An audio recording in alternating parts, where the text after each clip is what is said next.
नमस्कार आप सभी लोगों को YouTube चैनल में आप सबका बहुत बहुत स्वागत है। हम लोग मैथमेटिक्स में संख्या पद्धति नंबर सिस्टम के बारे में पढ़ रहे हैं। आज हम लोग नंबर सिस्टम से कुछ और सवाल क्वेश्चन को सॉल्व करेंगे। आइए देखते हैं आज का पहला प्रश्न। समय बहुत ही मूल्यवान है, समय को ध्यान में रखते हुए हम आज का पहला सवाल आज हम लोग देखेंगे। एक 3 अंकों से बनी संख्या के अंकों का योग 6 है।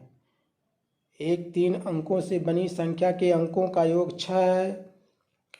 अंक पलटने से प्राप्त संख्या मूल संख्या से 198 अधिक है। यदि मध्य अंक शेष दोनों अंकों के औसत के बराबर हो तो मूल संख्या ज्ञात कीजिए। ये आज का पहला सवाल है। एक 3 अंकों से बनी संख्या के अंकों का योग 6 है। तो सवाल में कह रहा है 3 अंकों से बनी संख्या है। तो मान लीजिए, माना इकाई का अंक x, दहाई का अंक y तथा माना इकाई का अंक x, दहाई का अंक y तथा सैकड़े का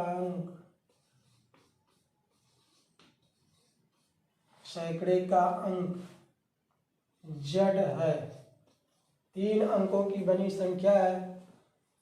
अब हमने 3 अंकों की जो संख्या है उसमें इकाई का अंक x मान लिया, दहाई का अंक y तथा सैकड़े का अंक z। 3 अंक की संख्या है तो उसमें इकाई, दहाई और सैकड़ा होगा। कोई भी संख्या अगर 3 अंक की है, जैसे 367 है, इकाई, दहाई, सैकड़ा, तो इसमें 3 अंक की संख्या है। सवाल में कह रहा है, वो संख्या हमें पता नहीं है, तो हमें जो भी संख्या हो उसका इकाई का अंक x मान लिया, दहाई का अंक y तथा सैकड़े का अंक z। ये 3 अंकों की कोई संख्या है।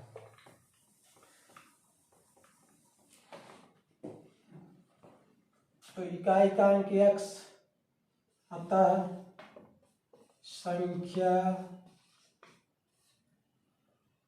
बराबर हो जाएगा सैकड़े का अंक हमने z माना है, तो ये हो जाएगा 100z प्लस दहाई का अंक y 10y इकाई का अंक x। ये हो जाएगा संख्या। स्थानीय मान जब निकालते हैं तो इकाई वाले में 1 से गुणा करते हैं, दहाई के स्थान पे 10, दहाई के स्थान पे जो रहता है, और सैकड़े के स्थान पे जो अंक रहता है उसमें 100 से गुणा होता है। तो उसी अनुसार हमने कर दिया। संख्या हो गया 100z plus 10y plus x। और संख्या के अंकों का योग प्रश्न में दिया है x प्लस y। संख्या के अंकों का योग 6 है। संख्या में जो जो अंक है उनका योग क्या है? 6। मतलब इकाई का अंक x है, दहाई का अंक y है, सैकड़े का अंक z है। तो अंकों का योग जो है वो अंकों का योग, संख्या में जो अंक है x, y, z, उनका योग 6 है। ये सवाल में दिया है। सवाल में ये दिया है संख्या के अंकों का योग 6 है। इसको समीकरण मान लीजिए x plus Y plus Z बराबर 6। अब कह रहा है यदि अंकों का क्रम उलट दिया जाए, यदि कह रहा है अंक पलटने से प्राप्त संख्या मूल संख्या से 198 अधिक है। अंक पलटने से जो संख्या प्राप्त होगी वो मूल संख्या से 198 अधिक है। प्रश्नानुसार अंक पलट दीजिए, मतलब ये इकाई का स्थान है, इसको ये सैकड़े पे आ जाएगा, ये दहाई, इसको पलट दीजिए, ये सैकड़े पे चला गया, ये इकाई पे चला जाएगा और ये दहाई वाला यहीं पे रहेगा। अंकों का क्रम हमने पलट दिया, जो इकाई पे था उसको हमने सैकड़े पे कर दिया और जो है सैकड़े वाले को यहाँ। जैसे अंकों का क्रम पलट दे, जैसे है 123 है 3 अंकों की संख्या, अब इसका क्रम पलट दीजिए, 321 लिख दीजिए, तो दहाई वाला तो अपने स्थान पे ही रहेगा, लेकिन जो इकाई वाला है वो सैकड़े पे आ गया और सैकड़े वाला इकाई के स्थान पे चला गया। अंकों का क्रम पलट दीजिए, यही प्रश्न में सवाल में कह रहा है। तो दहाई वाला जहाँ है वहीं रहेगा, वाई यहीं पे रहेगा दहाई के स्थान पे ही, और ये इकाई वाला सैकड़े पे चला जाए, सैकड़े वाला। अंकों का क्रम पलट देने पे तो अंकों प्रश्नानुसार अंकों का जब क्रम पलट देंगे तो ये इकाई वाला सैकड़े पे, तो 100x प्लस 10y दहाई वाला कोई अंतर नहीं पड़ेगा, यहाँ देख सकते हैं, और ये z हो जाएगा इकाई के स्थान पे। तो 100x plus 10y plus z minus ये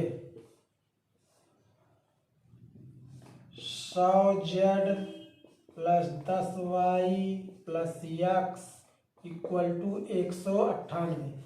सवाल में कह रहा है अंकों का क्रम पलटने से प्राप्त संख्या, अंकों का क्रम हमने पलट दिया तो ये संख्या में मिली, प्राप्त संख्या मूल संख्या से, जो पहले संख्या मतलब मूल संख्या जो है शुरुआत में, उससे 198 अधिक है। अंकों का क्रम पलटने से जो संख्या प्राप्त हो रही है वो मूल संख्या से 198 अधिक है, मतलब इसमें से जब मूल संख्या को घटाओगे तो 198 हमें प्राप्त होगा, क्योंकि ये 198 ज़्यादा है। अंकों का क्रम पलटने के बाद जो संख्या प्राप्त हो रही है वो मूल संख्या से 198 अधिक है। प्रश्नानुसार इतना बराबर इतना हो गया। अब ये देखिए 100x plus 10y plus z minus bracket हटाइए, माइनस 100z हो गया और ये चिन्ह बदल जाएगा, माइनस 10y और minus x equal to 198। Bracket के बाहर ऋण चिन्ह है तो अंदर का चिन्ह जब ब्रैकेट हटाएंगे तो बदल जाएगा। अब यहाँ पे देखिए प्लस 10y और माइनस 10y ये कैंसिल हो गया, 100x और माइनस x तो हो गया 99x और z में से 100z घटाओगे तो माइनस 99z, ये होगा बराबर 198। अब 99 कॉमन हो जाएगा इन दोनों में, या 99 से भाग दे दीजिए तो हो जाएगा या x minus Z equal to 99 से भाग दे दीजिए दोनों तरफ, या 99 यहाँ कॉमन ले लीजिए तो x माइनस जेड बराबर हो जाएगा 198 बटे 99। 99 से भाग दोगे 198 में तो 2 हो जाएगा, 99 से 198 में भाग देंगे तो 2 आएगा, x माइनस जेड बराबर 2। ये हो गया समीकरण 2, समीकरण 2 हो गया।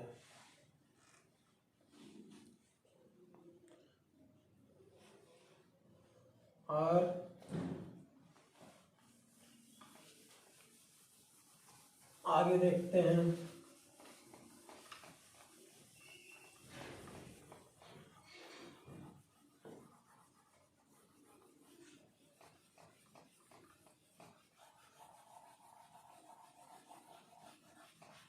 सवाल में एक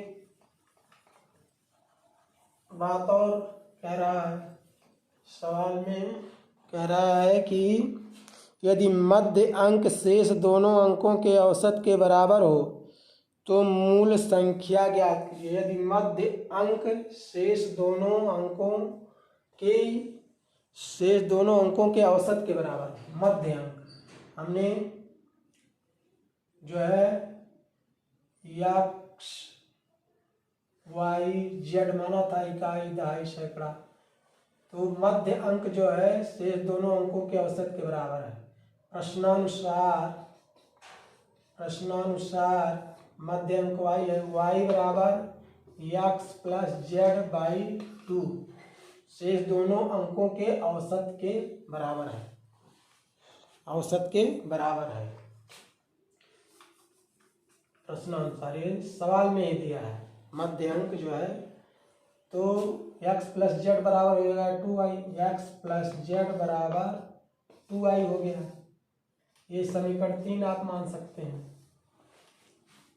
क्योंकि दो समीकरण पहले बन चुके हैं। एक x plus Y plus Z बराबर 6 और x माइनस जेड बराबर 2। अब देखिए समीकरण 1 और 3 से, समीकरण आप लिख सकते हैं, समीकरण 1 और 3 से, समीकरण 1 क्या था, x plus Y plus Z बराबर 6। तो x प्लस जेड के स्थान पे उसमें रख दोगे 2y। x plus Y plus Z बराबर 6 में x प्लस जेड के स्थान पे अगर 2y रख दोगे तो y plus 2y equal to 6 हो जाएगा। y plus 2y equal to हो गया 6। समीकरण 1 और 3 से है x प्लस जेड बराबर 2y, तो हम समीकरण 1 में ले जाकर x प्लस जेड के स्थान पे 2y रख देंगे। समीकरण 1 में, समीकरण 1 यही तो था, x plus Y plus Z बराबर 6। तो x प्लस जेड को हम साफ कर सकते हैं।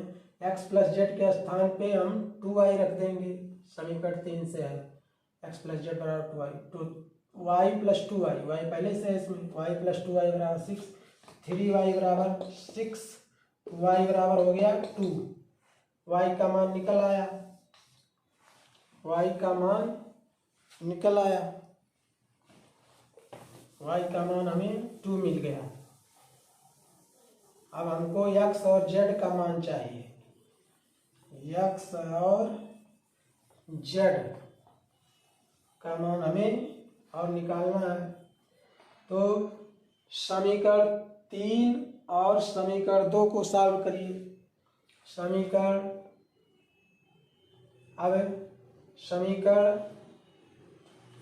y बराबर 2 आ गया, तो x प्लस जेड बराबर हो जाएगा, y का मान समीकरण 3 में रख दीजिए। y का मान y बराबर 2 आ गया, इसलिए x प्लस जेड बराबर हो जाएगा 4। यहाँ y के स्थान पे 2 रखोगे, 2 गुणे 2 4 हो गया। यहाँ लिख दीजिए समीकरण 3 से, समीकरण 3 से मतलब समीकरण 3 में y के स्थान पे हमने 2 रख दिया, क्योंकि y का मान हमें ज्ञात हो मालूम हो गया है। तो x प्लस जेड बराबर 4 हो गया। अब x माइनस जेड बराबर 2 है, ये समीकरण 4 मान लीजिए, समीकरण 4 मान लीजिए। और इसको जो है समीकरण 2 जो है इसके नीचे लिखिए x माइनस जेड बराबर 2, समीकरण 2। अब इसको जोड़ लीजिए, समीकरण 4 और 2 को आप जोड़ेंगे। समीकरण 4 और 2, समीकरण 4 और समीकरण 2 जोड़ने पर जोड़ लीजिए। Plus Z minus Z cancel, x 2x equal to 4 2 6, तो x बराबर 3। x का मान भी ज्ञात हो गया, अब किसी भी समीकरण में रख दीजिए x का मान, इसमें x का मान रख दीजिए, इसमें x प्लस जेड बराबर 4 है, x के स्थान पे आप 3 रखिए। समीकरण 4 से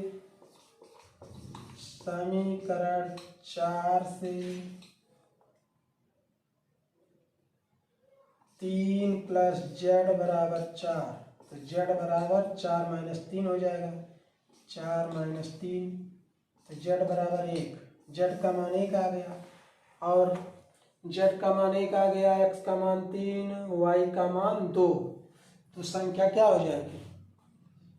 संख्या, मूल संख्या क्या थी? मूल संख्या में आप x, y और z का मान रख दीजिए। अतः संख्या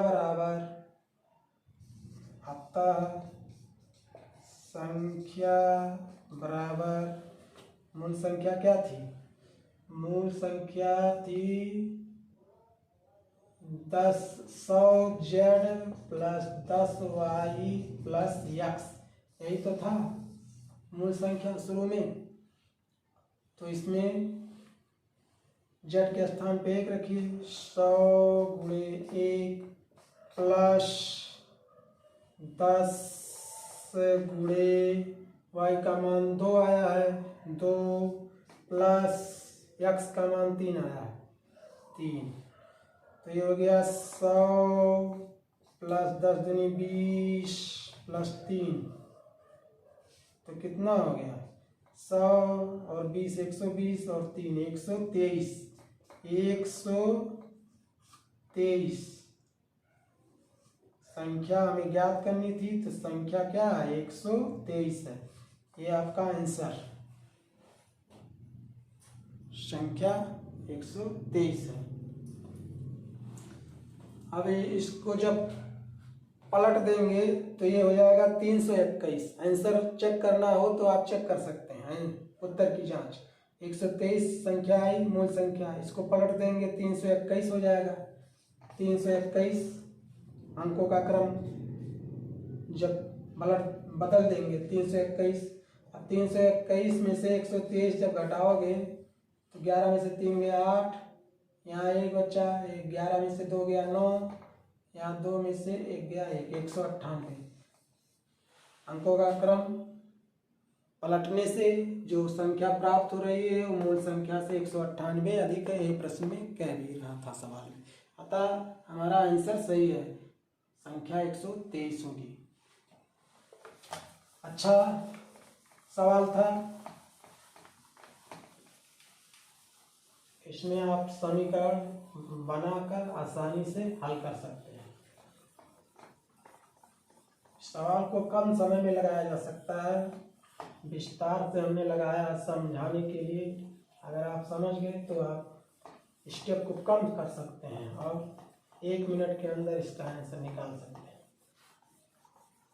फास्ट कैलकुलेशन करके, स्टेप को कम करके,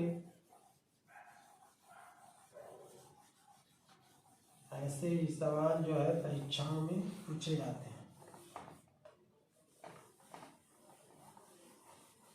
काफी अच्छा सवाल था ये। आइए हम लोग आज का दूसरा सवाल,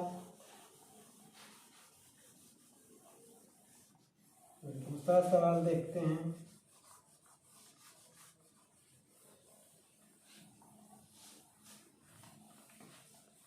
आज का दूसरा सवाल, एक परीक्षा में उत्तीर्ण होने वाले छात्रों की संख्या अनुत्तीर्ण छात्रों की चौगुनी थी।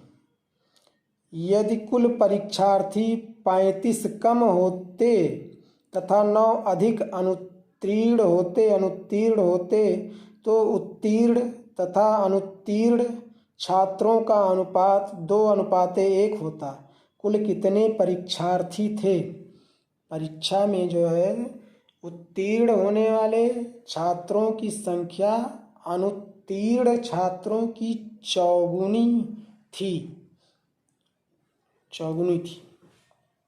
उत्तीर्ण होने वाले छात्रों की संख्या। तो परीक्षा में इस सवाल में पूछ रहा है कुल कितने परीक्षार्थी थे परीक्षा में। मान लीजिए अनुत्तीर्ण छात्रों की संख्या x, माना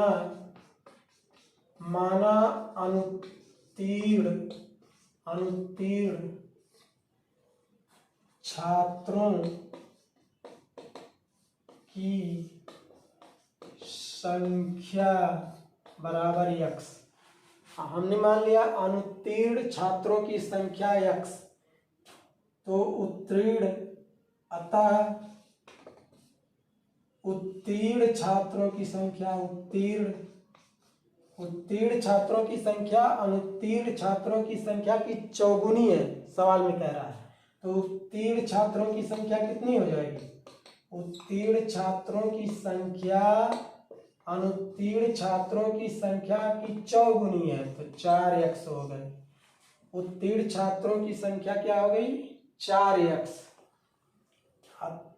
इसलिए कुल छात्रों की संख्या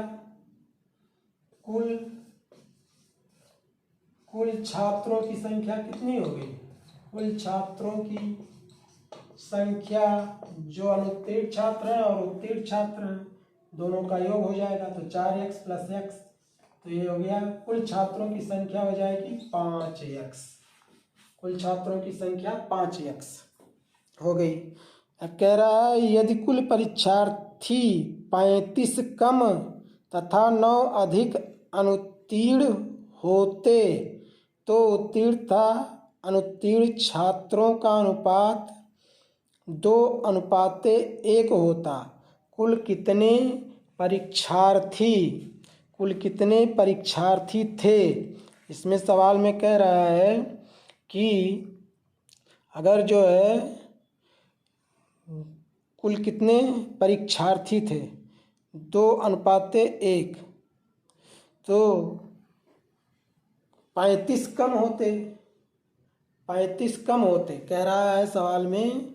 यदि कुल परीक्षार्थी 35 कम होते तथा 9 अधिक अनुत्तीर्ण होते तो उत्तीर्ण तथा अनुत्तीर्ण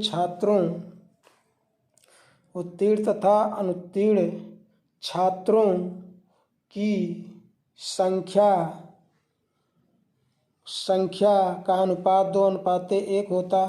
कुल कितने परीक्षार्थी थे ये पूछ रहा सवाल में। कुल कितने परीक्षार्थी थे? तो अब इस सवाल को लगाइए जो है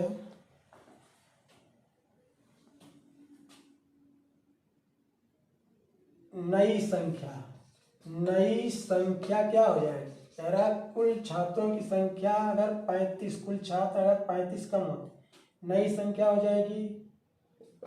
कुल छात्र है 5x, तो नई संख्या 5x - 35, 5x - 35 हो गया। और अनुत्तीर्ण छात्रों की नई संख्या,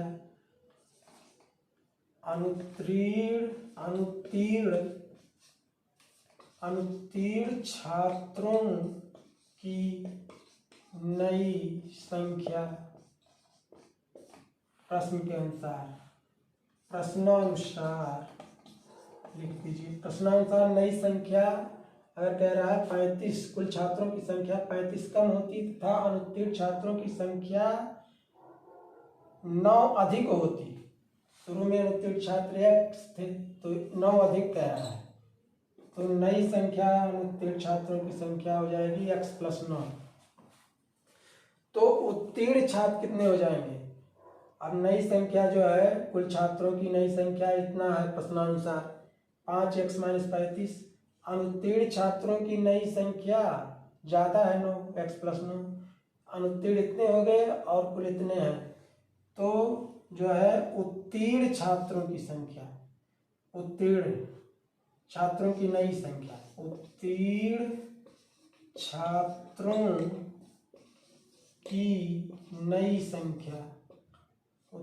छात्रों की नई संख्या कुल छात्रों में से जो अनुत्तीर्ण हैं उनको हटा दें तो उत्तीर्ण हमें उत्तीर्ण छात्र मिल जाएंगे। तो हो जाएगा 5x minus 35 minus x plus 9 minus x plus 9।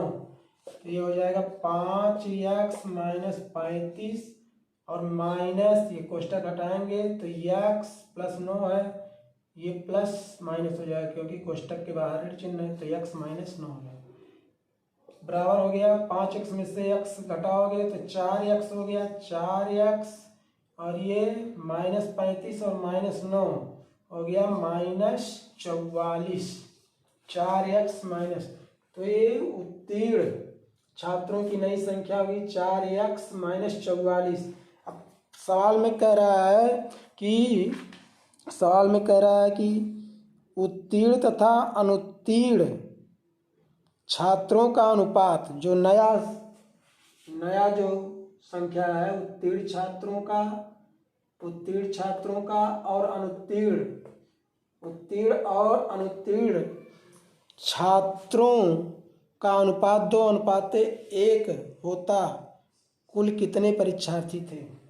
अब ये उत्तीर्ण और अनुत्तीर्ण प्रश्नानुसार उत्तीर्ण 4x माइनस 44 बट्टे x प्लस 9 उत्तीर्ण छात्रों की नई संख्या और अनुत्तीर्ण छात्रों की नई संख्या के बीच अनुपात 2:1 है। 2:1। अब ये हो गया 4x माइनस 44 बटे x प्लस 9 बराबर 2/1।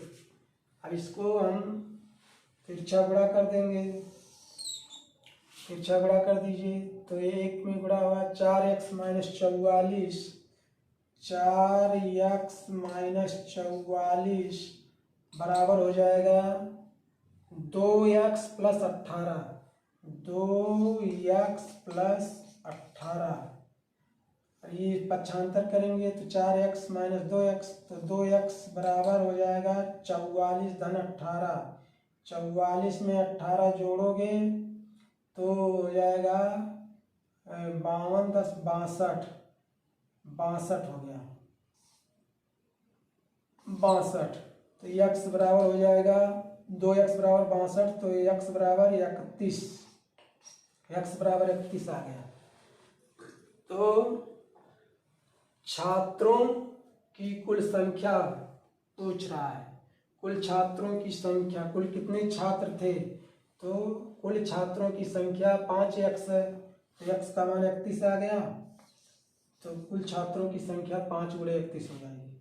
अतः कुल छात्रों की संख्या बराबर हो गया 5x, तो 5 गुणे x का मान 31 आया है, x के स्थान पर 31, 5 एकम 5 और 5 यहाँ 15, 155। कुल छात्र कितने थे, 155। यह आपका आंसर है, कुल छात्रों की संख्या 155 थी। बहुत ही अच्छा प्रश्न था, आप लोगों को समझ में आ गया होगा। कुल छात्रों की संख्या 155। आइए नेक्स्ट प्रॉब्लम सॉल्व करते हैं। अगला प्रश्न कौन सा है,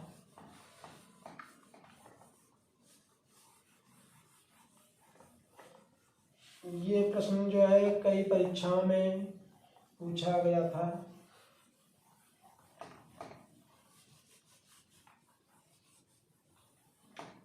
कई परीक्षाओं में पूछा जा चुका है यह प्रश्न। नेक्स्ट प्रश्न, आज का अगला प्रश्न देखते हैं कौन सा है। तीन प्राकृत संख्याएं 2:3:4 के अनुपात में हैं। यदि इन संख्याओं के वर्गों का योग 116 हो तो संख्याएं ज्ञात कीजिए। तीन प्राकृत संख्याएं हैं। तीन प्राकृत मतलब वही प्राकृतिक। तीन प्राकृतिक संख्याओं या प्राकृत संख्याएं जो हैं 2:3:4 के अनुपात में हैं। तो यदि इन संख्याओं के वर्गों का योग 116 हो तो संख्याएं ज्ञात कीजिए। 2:3 माना संख्याएं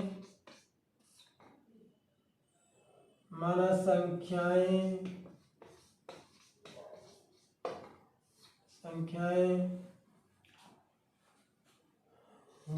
2x 3x तथा 4x हैं। 2x 3x तथा 4x हैं।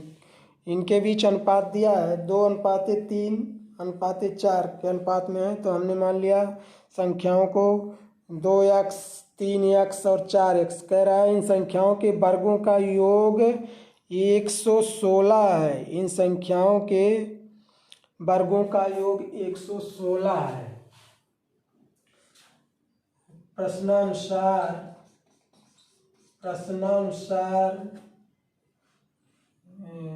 संख्याओं के वर्गों का योग प्रश्नानुसार 2x square plus 3x square plus 4x square equal to 116। संख्याओं के वर्गों का योग 116 है। संख्याओं के वर्गों 2x 3x 4x संख्याएं हैं मान लिया। इनके वर्गों का योग प्रश्न में क्या कह रहा है सवाल में कि संख्याओं के वर्गों का योग 116। तो ये 2x का होल स्क्वायर हो गया 4x स्क्वायर प्लस 3x का होल स्क्वायर है तो ये हो जाएगा 9x स्क्वायर। ये हो जाएगा 4x का होल स्क्वायर है तो इसको 16x स्क्वायर लिख देंगे इक्वल टू 116। अब 4x square plus 9x square plus 16x square सबको जोड़ लेंगे, ऐड कर लेंगे तो हो जाएगा 16 4 20 और 9 29x स्क्वायर इक्वल टू 116। तो x स्क्वायर इक्वल टू 116/29। अब इसको काटिए 116/29 से 116 में भाग दीजिए तो हो जाएगा 4 9 36 और 4 दूनी 8 3 11 4 29 चौका 116। तो x स्क्वायर बराबर हो गया 4। x बराबर हो जाएगा 2। x बराबर क्या हो जाएगा x स्क्वायर बराबर 4 तो x बराबर 2। x 4 का वर्गमूल 2 तो x का मान हो गया 2। प्रश्न में क्या कह रहा है? प्रश्न में कह रहा है संख्याएं ज्ञात कीजिए। तो संख्याएं ज्ञात कीजिए। अतः संख्याएं क्या हो जाएंगी? x का मान जब हमें पता चल गया तो अतः संख्याएं